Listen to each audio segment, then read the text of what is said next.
Assalamualaikum, salam sejahtera, salam GBN, salam Malaysia, salam kuasa ketiga. Seperti biasa, jika audio jelas, tolong maklumkan kepada saya. Share ramai-ramai, sebab shadow ban ni ataupun kekangan terhadap kebebasan bersuara menerusi shadow ban ni makin rancak. Share ramai-ramai, sertai Telegram saya, Regi J. Ritaudin, dan di dalam Telegram itu jika anda scroll ke atas ada satu undian yang anda boleh lakukan, iaitu undian perlukah pilihan raya umum ke-16 diawalkan ke tahun ni secepat mungkin, memandangkan kegagalan kerajaan menangani masalah ekonomi dan ringgit. Okey, anda boleh undi di sana. Dan juga jika ada gangguan siaran, jangan ke mana-mana, tunggu sehingga gangguan itu habis. Okey. So, saya kira anda semua tahu. Okey, terima kasih ya, audio jelas. Okey, anda semua tahu. Sebelum saya lanjutkan, jangan lupa tonton live saya semalam. Live saya semalam penting. Anda scroll ke bawah dan tonton. Ianya penting, ianya berhubung dengan kenyataan Ketua Pemuda UMNO yang saya kira ni dah cukup keliru. Anda tolong rujuk kepada kenyataan saya.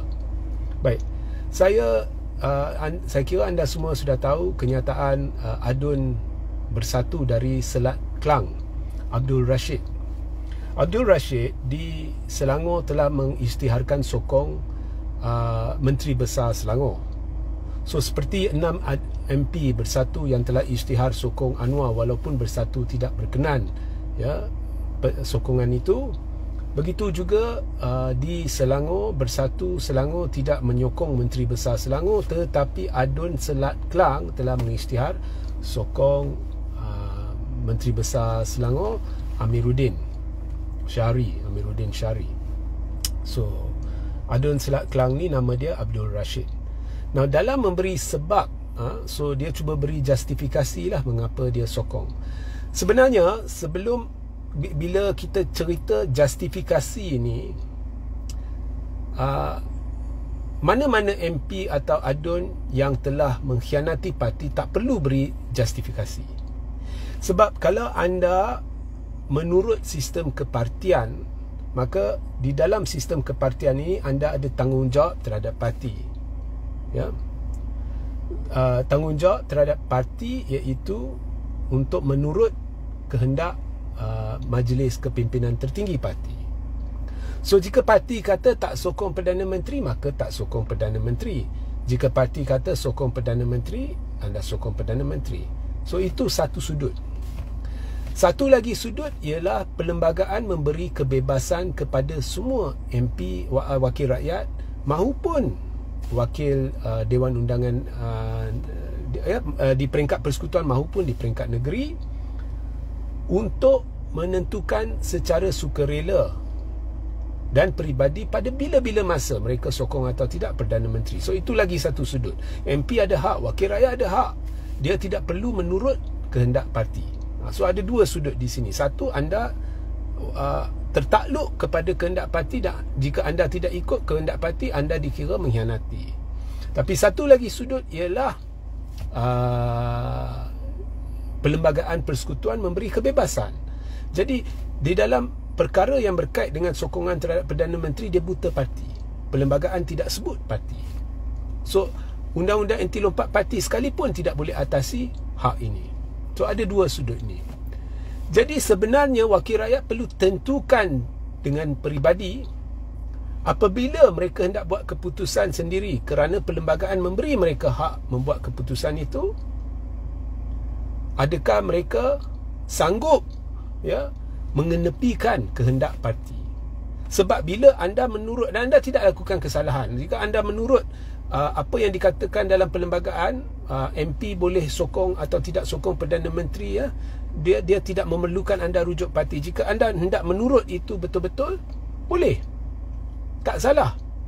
Orang tidak boleh salahkan awak, saya tidak boleh salahkan awak. Tetapi anda perlu terima bahawa parti akan menganggap anda pengkhianat, dan dari sudut itu anda memang mengkhianati parti.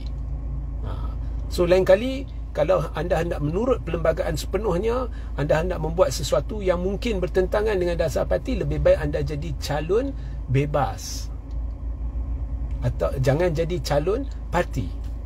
Sebab bila anda jadi calon parti, anda perlu menurut kehendak parti. So anda perlu fikirlah. Okey. So ini awak perlu faham lah. Jangan mudah serang wakil rakyat yang buat keputusan yang berbeza dengan kehendak parti. Saya lihat yang menyokong pembangkang ni ramai yang serang wakil-wakil rakyat yang telah melakukan keputusan berbeza dengan keputusan parti. Tetapi penyokong pembangkang yang sama ini mahu majoriti MP Barisan Nasional untuk mengisytihar tak sokong Perdana Menteri kerana mereka hendak kerajaan tumbang. So tak konsisten. Anda perlu konsisten, ya. So wakil-wakil rakyat ni perlu buat keputusan. Kalau mereka hendak ikut kehendak parti atau mengkhianati parti. Jika 20 contohnya MP Barisan Nasional tarik sokongan terhadap Perdana Menteri, mereka dikira telah mengkhianati parti. Walaupun saya setuju mereka melakukannya kerana parti itu sudah dikuasai oleh Zahid dan Zahid telah lari menyimpang daripada perjuangan sebenar.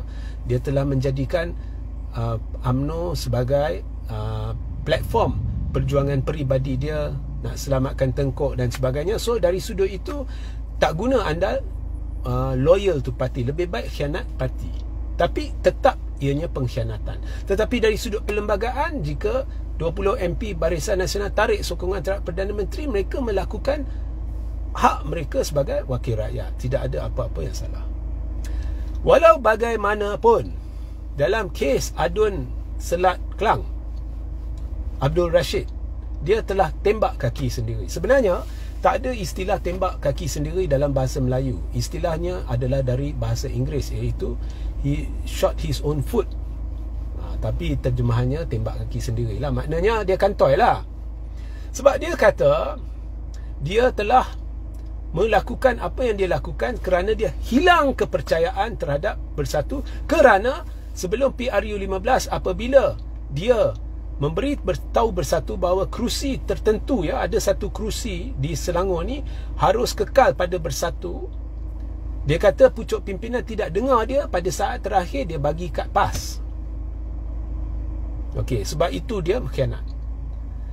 Tahu tak mengapa saya kata dia tembak kaki sendiri? Sebab kalau sebelum PRU15 kau dah rasakan Bersatu telah mengenepikan awak dan awak tak puas hati, mengapa terima jadi calon Bersatu?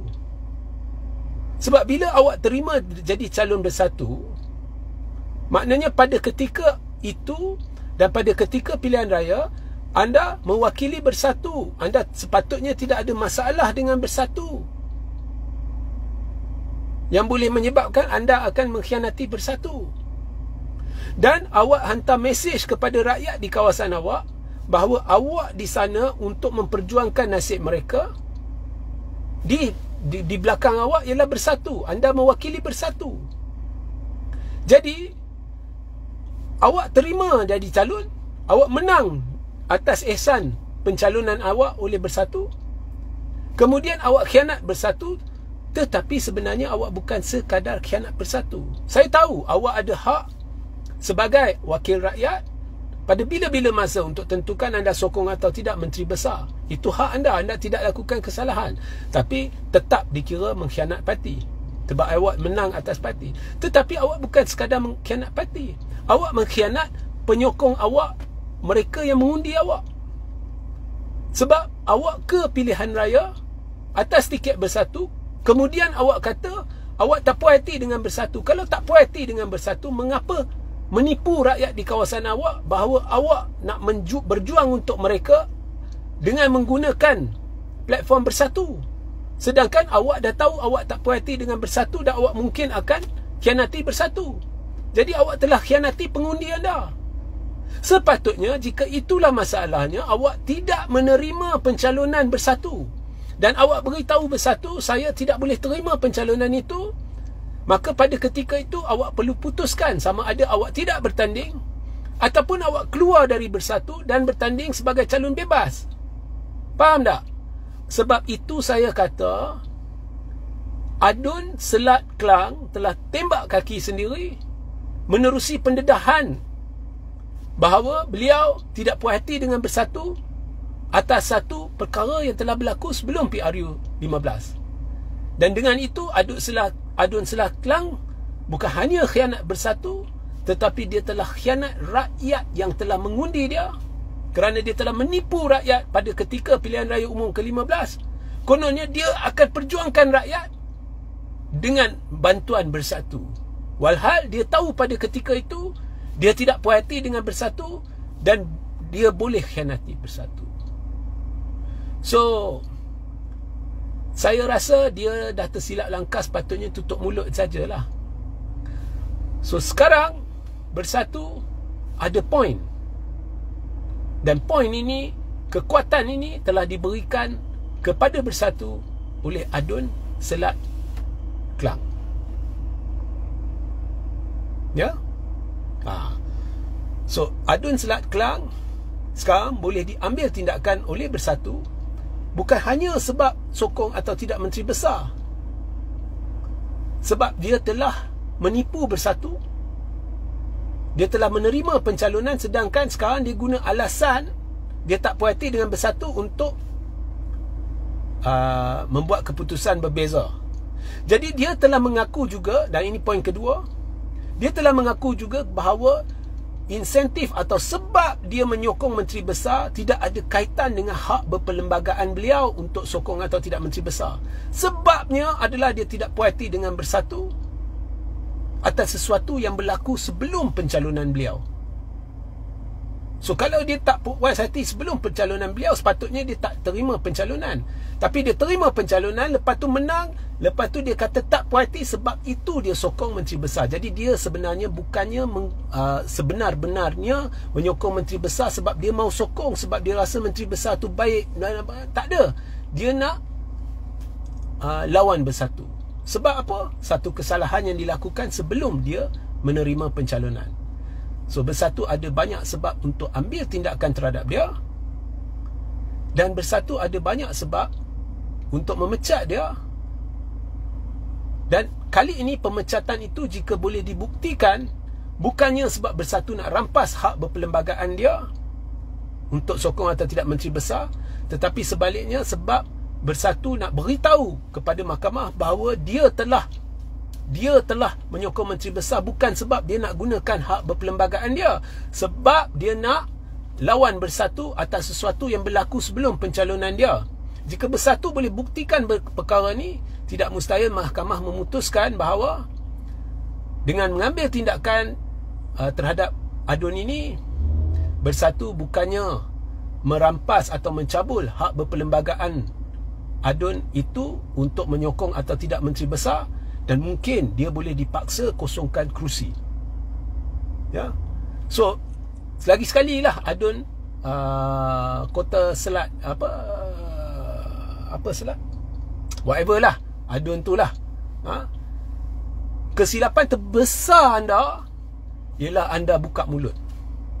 Dan kepada Pakatan Harapan, saya ulang ya, tindakan anda menerima dengan tangan terbuka sokongan semua mereka ni bercanggah dengan perjuangan anda sebelum PRU 15 untuk diadakan undang-undang anti lompat untuk memastikan lanskap politik selepas pilihan raya ni bebas daripada aksi lompat, khianat dan sebagainya untuk kestabilan politik.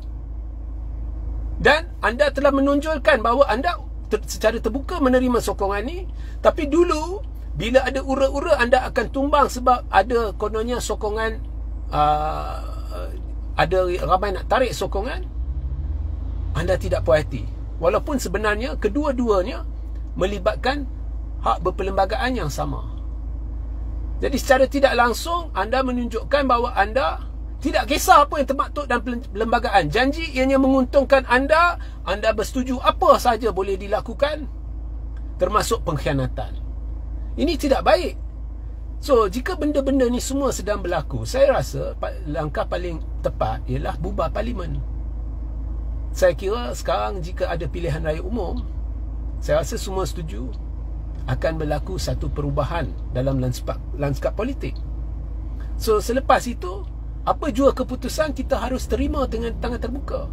Jika PH menang lagi besar, kita terima dengan tangan terbuka. Atau jika pembangkang menang lebih besar, kita terima dengan tangan terbuka. Sebab semua yang berlaku sekarang bukan meningkatkan keyakinan rakyat terhadap kerajaan.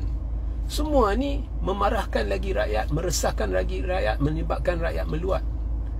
Saya rasa pemimpin kerajaan turun ke bawah padang, tanya je sesiapa sahaja di kalangan rakyat jelata, you will get your answer. Orang dah meluat dengan apa yang sedang berlaku. Ya? So itu sahaja komen saya. Selamat berpuasa sehingga kita berjumpa di lain masa. Assalamualaikum, salam sejahtera, salam GBN, salam Malaysia dan salam kuasa ketiga.